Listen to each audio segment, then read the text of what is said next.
Halo teman-teman, kembali lagi dengan saya Joko Saputro. Assalamualaikum warahmatullahi wabarakatuh. Salam sejahtera untuk kita semua. Salam, Om Swastiastu, Namo Buddhaya, salam kebajikan.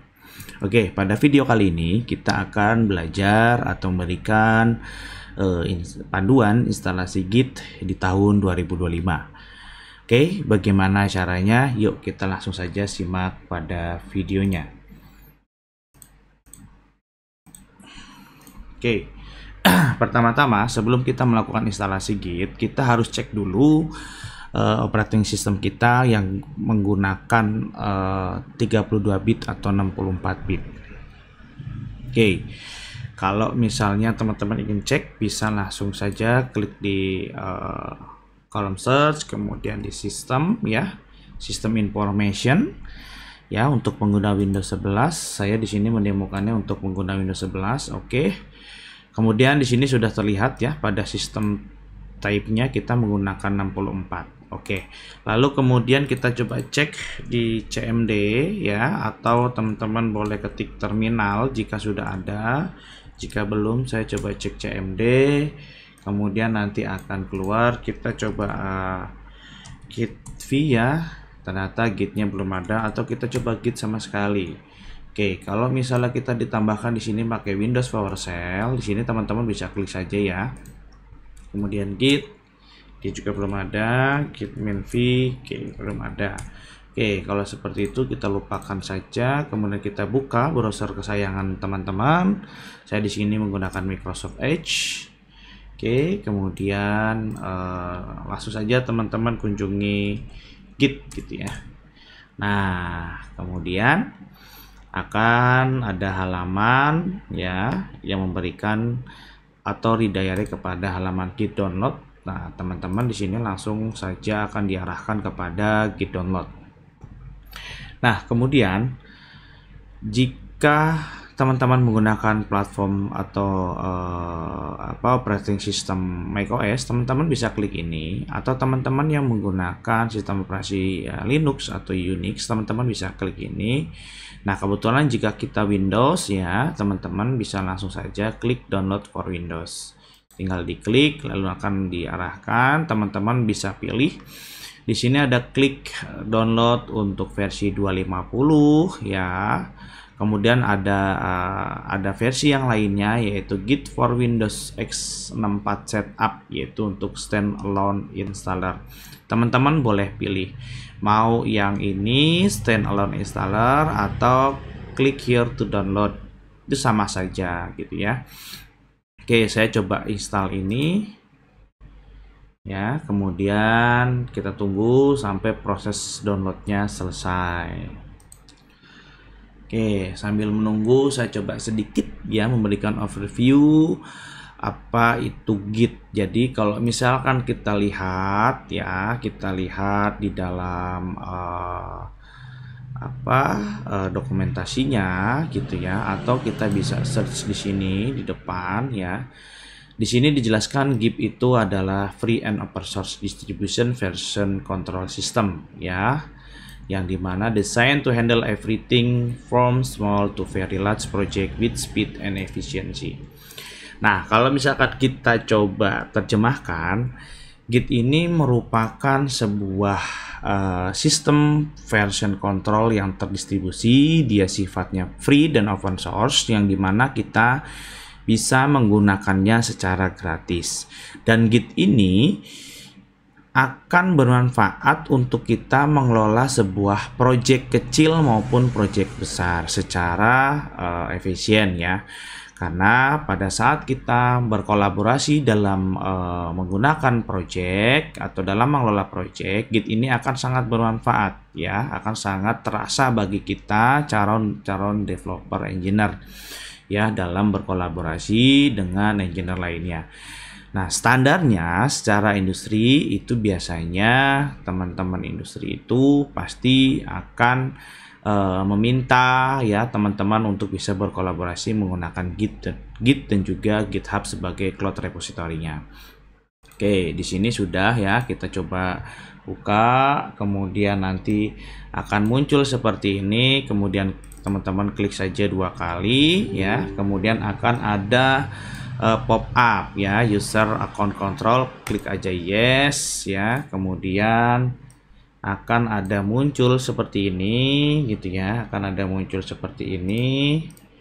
Nah, teman-teman bisa baca dulu jika ingin baca terkait informasi license yang dipakai oleh Git. Kemudian next saja.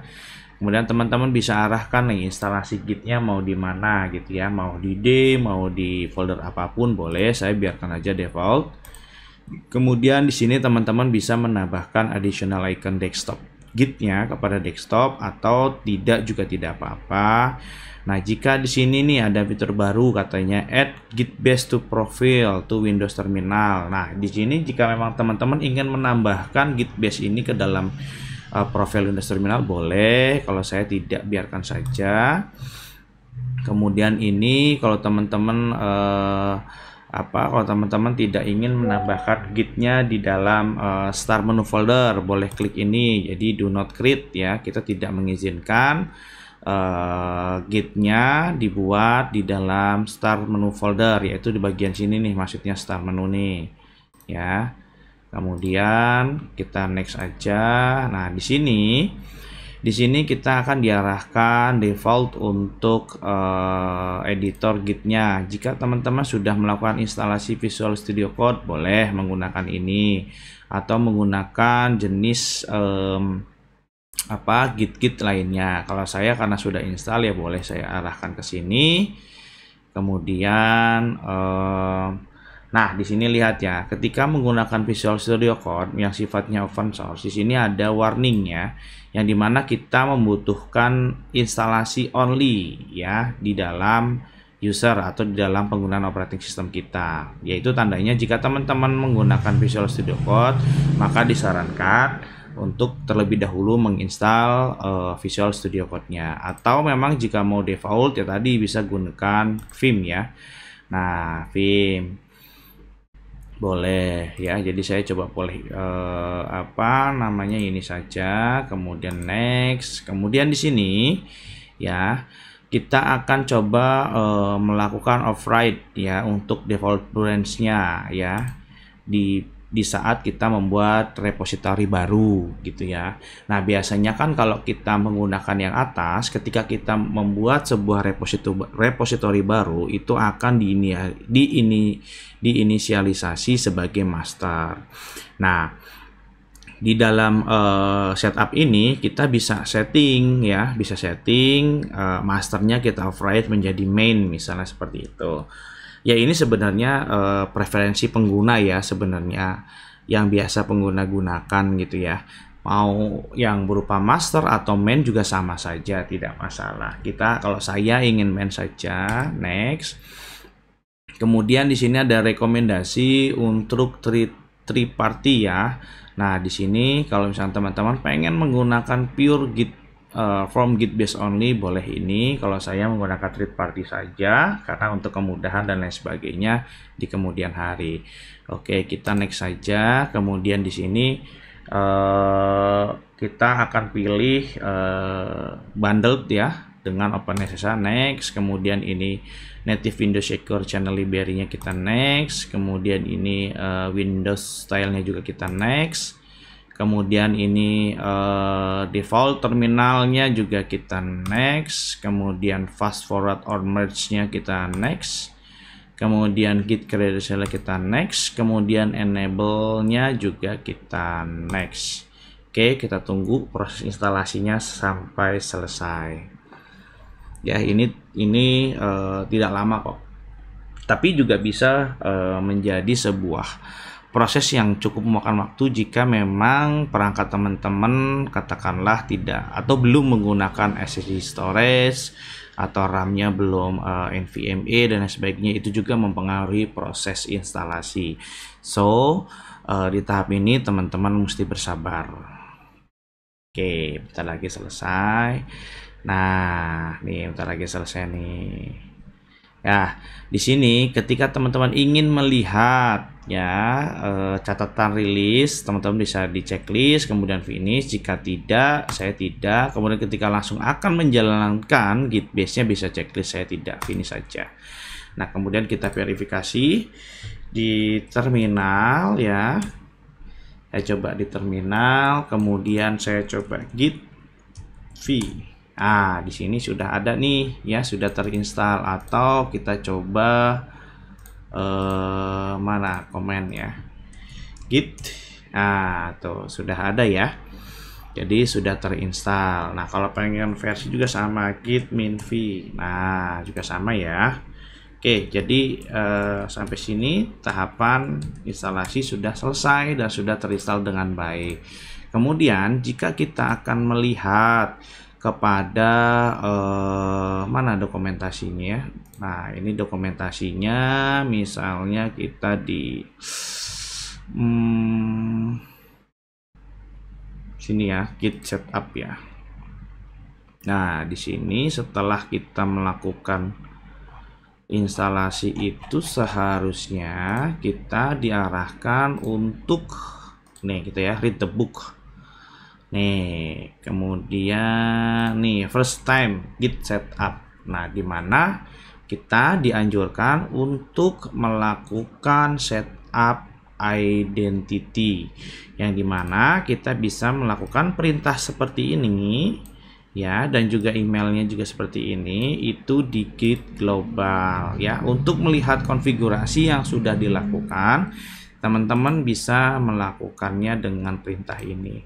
Oke, coba ya, saya coba kalau begitu saya langsung konfigurasi. Kebetulan ini usernya adalah nama pemilik laptop ya. Jadi saya di sini kebetulan meminjam dan belum ada Gitnya, jadi sekalian saya buatkan tutorialnya saja gitu ya, untuk panduannya. Oke, di sini kita pertama-tama langsung kita cek dulu ya Git originnya, kita copy, kemudian kita paste, kita enter. Oke, di sini ada beberapa settingan default ya. Nah, kemudian kita set identity-nya. Sekarang di sini kita copy dari sini ya, git config global username. Kita copy, spasi, kita berikan saja di sini Joko Saputro. Oke, kemudian di sini ya, di emailnya kita bisa berikan emailnya ya. Emailnya di sini misalnya Joko Saputro gitu ya, 616@gmail.com. Nah, untuk nama dan email ini boleh bebas aja, disesuaikan dengan teman-teman. Kebetulan saya inginnya mengetik seperti ini ya, @gmail, sorry, ini kurang L. Nah, teman-teman boleh isikan username ataupun emailnya apa aja gitu ya. Nah, nanti bisa dikoneksikan dengan GitHub tentunya. Nah, untuk tutorial kita melakukan pembelajaran dasar terkait dengan inisial new repository, kemudian remote, kemudian add, kemudian commit dan push dan lain sebagainya, kita akan sajikan di video selanjutnya. Untuk video kali ini tahap instalasi dan setup minimal Git sudah selesai dilakukan. Sampai bertemu di video selanjutnya. Terima kasih.